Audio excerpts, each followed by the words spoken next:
What is up, guys? It is Mike Man WBA here, back again with another episode of WWE Draft Wars with Nathan. Aye, everyone. We're here with the first SmackDown of 2019. Super hype. More than hype. Hype. More than hype. And we're starting off the show with actually a little pre-show bout, just to get the crowd into it. Baron Corbin and Elias versus Kalisto and Sin Cara. I was going to say their tag team name and then forgot what it was. I nearly said the Lucha Bros, but that's not them. That's the two good ones that don't wrestle for WWE. What was their tag name? Lucha Dragons. That's the one. Yeah, that's the one.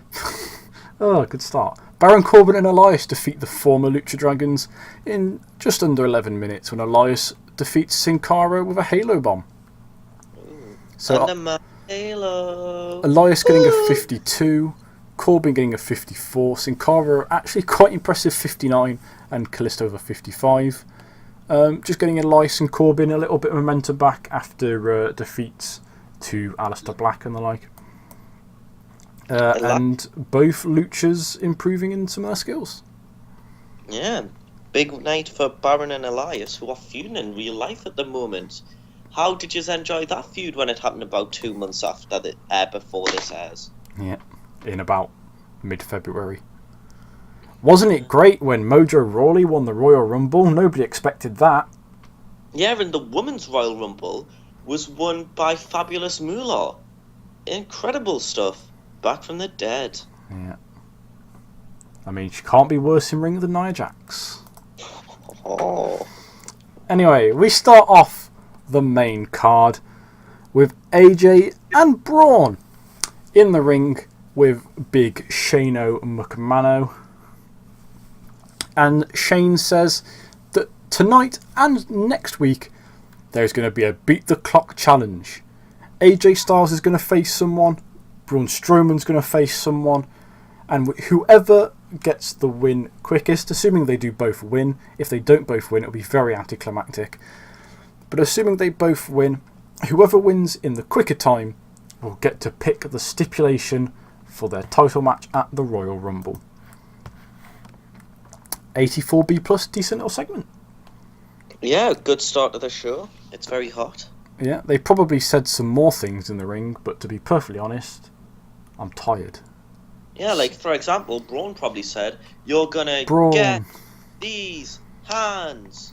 One day I'd like him to just say, you're gonna get these feet, and then just kick someone. Just switch it up a bit, you know? Jazz it up. Or if AJ says, I am the face that runs the place, except for this place, because this place fucking sucks. Yeah, Puerto Rico. Didn't check that. Probably should have changed it. Yeah. Ooh, oh well. After that, we have another Royal Rumble qualifier. And it is Jinder Mahal versus Rey Mysterio. And it is Rey Mysterio picking up the win of the 619. And just to show how shit Rey Mysterio is in this mod, he got a worse in-ring performance than Jinder fucking Mahal. Yeah. A battle in Puerto Rico between two stars, but not shining stars. No, because they would be good in ring. But yeah, 64C for Jinder and Rey. Rey qualifies for the Royalist of Rumbles. That will not be coming to you from Jeddah in Saudi Arabia, because that's not in the game. Oh, so we're going to be bringing it to you from the next best place, which is Melbourne. The Berlin Wall. I was going to say Melbourne. I said Berlin Wall. Wolverhampton Civic Centre. Yes! Next up, backstage in Shane's office, there is a knock on the door, and Shane opens the door because Rhino can't come through because he's too wide. I'm saying this as a fan of Rhino. Love the guy. One of my first professional wrestlers that I actually liked. Yeah, we even talked about Rhino off video yesterday, and you said that he was your first crush. Yeah, because he sat on me as a child. Oh. Don't know where I'm going with this. Anyway, Rhino shouts through the door at Shane. He says he wants a chance to get revenge for his good friend and tag team partner Heath Slater after what Penta did to him the previous week on SmackDown. If you remember, Penta beat Heath Slater. I believe it was a Royal Rumble qualifier. I can't remember off the top of my head. Pretty sure it was. And afterwards, just during the match, just kind of made it go on longer than it should have. Beat him up a bit. Messed him about. Rhino wants his chance to avenge his teammate. And Shane says, that's fine. Penta wanted a challenge. Hopefully you'll give him one. And Rhino's happy. 55C minus. Solid by the veteran. Yeah, good night for big Shane O'Mac and Rhino. Shane O'Mac in 2 segments tonight with Braun Strowman and Mini Braun Strowman. Mm-hmm. One shouts Braun, the other shouts go. Yeah. After that... What's your favourite? Comment down below. That match is up next with Penta defeating Rhino in 9 minutes and 21 by submission with the armbar that isn't up there for some reason, despite me making it his finisher. Penta really off his game, unfortunately, only getting a 56. Rhino getting a 62, not too bad. Yeah. So far, every person that's lost has been the better in ring, and they really shouldn't be. But there you go. I do believe that Penta is currently unbeaten on SmackDown as well. I believe so. He's beaten Heath Slater, he's beaten Rhino, and he's beaten somebody else shit. Who do you think will end Penta's streak? Comment down below. My prediction is Lance Cade. Dude, too soon. It's been years, but too soon. Jesus Christ. Oh, my prediction is that Yokozuna is going to win the Andre the Giant Battle Memorial. Well, who could possibly throw him over the top rope? Yeah. After that thrilling encounter of a match, we have Becky Lynch in the ring cutting a promo about Charlotte. How she sucks and she smells and she's not very good and Becky doesn't like her very much. And that Charlotte is tall and has blonde hair and she doesn't like her. And that she's going to beat her at the Royal Rumble. That's probably the main point of the promo, thinking about it. And then she issues the open challenge that she said she would issue last week. And it is answered by Ruby Riott. I predict a riot. The two members of the Riott Squad do come down as well, because of course they do. And that match gets a 65C, not too bad, as Becky Lynch defeats Ruby Riott in 11 minutes 44 with a disarmer to make the second defence of her women's title. Becky getting a 68, Ruby Riott a 50. Decent ratings, and both of them improving in performance skills. That's what you like to see. And a 65C for our women's title match. Not too bad. As following that, Liv and Sarah Logan try and get the beat down on Becky, but she beats the fuck out of them and stands victorious, stands tall with her title, and Charlotte won't be liking that. Yeah, great news for Becky Lynch there, who lives to fight another day. Haha, banter. Aye, Sarah, what you did there. Oh, God. 63C, decent rating for 3 women. Yes, so maybe Sarah and Becky could finish this feud in a boxing match. I feel like Logan's have good history in boxing fights. Is that a Logan Paul reference? Or? It was. Okay, just checking. I didn't want to make a suicide forest joke. I wondered where you were going. Next up in a fantastic match, which is a tag team #1 contenders match. And I've put the wrong New Day in here, but it's fine. The Bar defeat the New Day in 16 minutes and 2 seconds when Cesaro defeats Big E by pinfall with a neutralizer. So the Bar have qualified for that #1 contenders match. No, tell a lie, they've qualified for the title match at the Royal Rumble against Gargano. And the New Day will be entering the Royal Rumble. Kofi Kingston won't be because he has a US title match, I think. Or does he not? I can't remember. Maybe he doesn't. Who knows? Hang on, let me check my notes.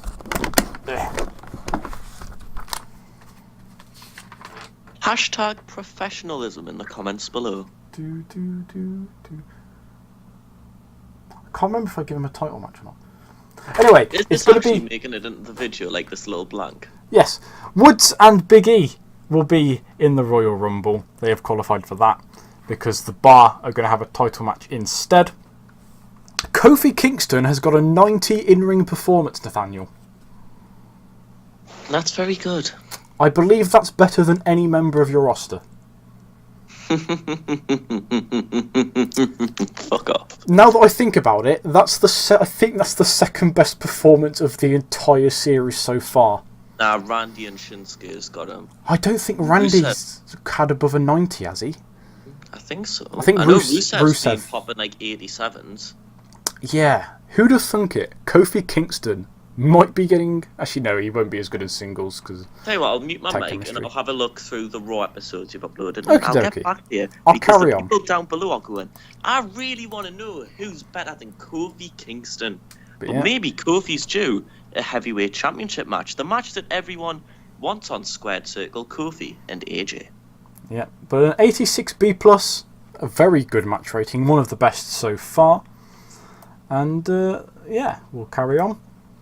As we have Chad Gable. And he challenges Shinsuke Nakamura. He's pissed off at Nakamura still. He feels like Nakamura's treated him unfairly. Keeps attacking him. Probably kicked him in the balls a few times. Probably stolen his shower gel. Gable challenges Nakamura. He wants a match. He wants his chance at redemption. And Nakamura accepts. And we're going to ignore that. And in about that good wrestling and a decent reaction from a crowd, and a good match in a 77B, Shinsuke Nakamura defeats Chad Gable in 13 minutes and 42 by pinfall. But he did do a sneaky. He didn't use the ropes for leverage like it's saying. He's lying to you. He actually kicked him in the penis like he normally does. So Nakamura kicks Gable in the balls, gets the victory, and has some momentum going into the Royal Rumble. Because I feel it is worth mentioning, Shinsuke Nakamura will be in that Royal Rumble. A slight little spoiler for you there. Not really, though, because it's Shinsuke Nakamura and you'd expect him to be in there. But Gable, it remains to be seen if he will make it or not. Hopefully he will. He's struggling, Chad Gable, to make the Royal Rumble. I'll tell you someone who's not been struggling. Finn Balor, who in the latest 2 Raw episodes we've uploaded has got back-to-back 88 performances, but we're yet to find a 90 or above. Stay tuned for more. Very impressive from Finn Balor. After that, we have The Miz, we have Daniel Bryan, and we have Renee Young making her debut in the series, I believe, and she looked dreadful, which personally, unlike Dave Meltzer, I don't judge women based off their appearance. So Renee, you keep doing you, girl. But The Miz is talking to Renee backstage. Nobody knows why, but Renee's found him and he conveniently has something he would like to say. He tells Daniel Bryan that he taught him everything he knows. The Miz made Daniel Bryan a champion. Everybody knows it. Everybody believes it. I believe it. Nathan believes it. Steve from down the road believes it. And Miz is challenging Bryan to a teach-off next week on SmackDown. Ask me what a teach-off is, Nathan. What's a teach-off, Mike? I'd be glad to tell you, Nathan. A teach-off is going to be The Miz is going to pick someone who never wins, ever, on WWE. And I know I'm not talking about Bray Wyatt because he's on Raw. But someone who never wins. The Miz is going to train them to be a world beater. And he tells Daniel Bryan, you go and pick someone else that's not the person that The Miz picks, because that would be really awkward. But you go pick someone, and you go and train them to attempt to be a world beater, but instead be really rubbish because you're Daniel Bryan and not The Miz, world-class teacher extraordinaire. And then next week on SmackDown, those 2 wrestlers are going to have a match. And obviously, the guy who The Miz trains will be managed by The Miz. The guy that Bryan teaches will be managed by Daniel Bryan. And they will settle once and for all who the better teacher is. The Miz already knows it's going to be him, but he's going to give Daniel Bryan the chance to embarrass himself on live television. And The Miz will settle once and for all why some idiots say that he's not the greatest coach in the world and that he didn't teach Daniel Bryan to become a world champion. He'll put all the doubters to rest, and then he'll go on to win the Royal Rumble. What was that, Mike? Did you just say what happened in the main event of TEW 2016 WWE Draft Wars Episode 8 Big Title Change? John Cena got a 95 and Seth Rollins got a 91 in the main event, but the match only got an 83B+. Oh, Thank you, Shelton Benjamin, for that with your 61. Yeah, if only he didn't have bad chemistry with... So. Yeah, R.I.P. Press F to pay respect. Yeah. Anyway, decent little segment, 79B. Almost regret putting Renee in there, though, because she probably stopped that from being in 80+. Yeah, just a little bit. But, you know, we're all about equality here. So tune in next week for Renee Young to piledriver Daniel Bryan on his stupid little neck. Anyway, we get to the main event, and it is the first match of our 2-weekly Beat the Clock challenge. And, whew, what a match! As AJ Styles defeats Samosa Joe in 14 minutes and 37 by submission with a calf killer. Very good match. Not very impressive time by AJ Styles. Braun probably won't have much trouble beating that. But you never know, because you don't know who Braun is going to face. Sorry for not saying anything there. I've just got off the phone from Dave Meltzer and Brian Alvarez, who have just told me that is without a shadow of a doubt by far and away the longest Beat the Clock match in history, beating most of WWE's Beat the Clock match times of 5.5 minutes. I've beaten most WWE pay-per-view match lengths, Jesus Christ. But anyway, AJ Styles with a 96, Samoa Joe out of nowhere getting a 90. I'm pretty sure he'd be getting 60s up till this point. But the great chemistry of AJ Styles and Samoa Joe boosts both their performances, boosts the match rating. We get an 84 B+ to finish off SmackDown, except we don't finish off SmackDown because out comes big strong man Braun Strowman. And what does he do? He power slams the fuck out of him. Ends the show, 76B-. Braun Strowman stands tall, does some shouty stuff. Says, my name's Braun and I am a shouty man. My name is Braun and I'm awesome. It's going to be his new gimmick. He's just going to steal everyone's catchphrases and then do the finishes. Up next, he's going to say, my name's Braun Strowman and I'm not like most girls. Only take us one like a princess. Okay, for me, I'm not like most girls. You can really go high-pitched, Mike. I don't know why, but whenever that chorus finishes, I always want to go into Sound the Alarm by Nicki Minaj. It's like, I'm not like most girls. It makes sense. But yeah, we finished the show. 83B+ SmackDown. Get in there, boys. Big boys, big ratings. Big money, big bitches, big ratings. Get in there, boys. Increasing our popularity in 37 regions. Pretty sure that's all of them. And these guys saying fuck you to Trent Seven. Anyway, Road Warrior Animal is retiring. Thought he was dead, but there you go. It's just his career that's dead now if he's retiring. Ooh, Roddy Strong, developmental contract ending. Let's negotiate that now before we forget and accidentally let him leave. Yeah. Because you only know you love her when you let her go. Yeah. And you let her go. Roderick Strong, uninterested in signing development deal. What does this mean? Try and make him a trainer? That's what it means!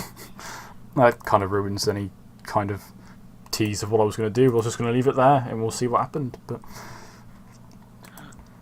Hashtag Mike Man. There we go. Man. That's all for this episode, lads. We'll see you very soon for Monday Night Raw. Just going to double check. We're still 3 weeks away from the Royal Rumble. So 6 more shows, 3 each, before Royal Rumble. Ooh. Big dirty matches for the Royal Rumble. Yeah. We'll have to see more entrants. I don't know if have you announced any entrants yet? Can you even remember any of your entrants? I don't want to say because I'll spoil ones that haven't been announced yet. Yeah. But if you click on the show history and click on the last Monday Night Raw, I'm sure there'll be a few of the big... Well, actually, there probably won't because it was the Slammy Awards. Yeah, I forgot to do Slammy Awards! Oh! that's probably for the best because you've had nothing in this series worth giving an award to. Apart from all But the thank really you all good for ratings. watching, ladies and gentlemen. I'll see you all in the next one. What was your favourite moment of the series so far? Mine was when Rusev beat the shit out of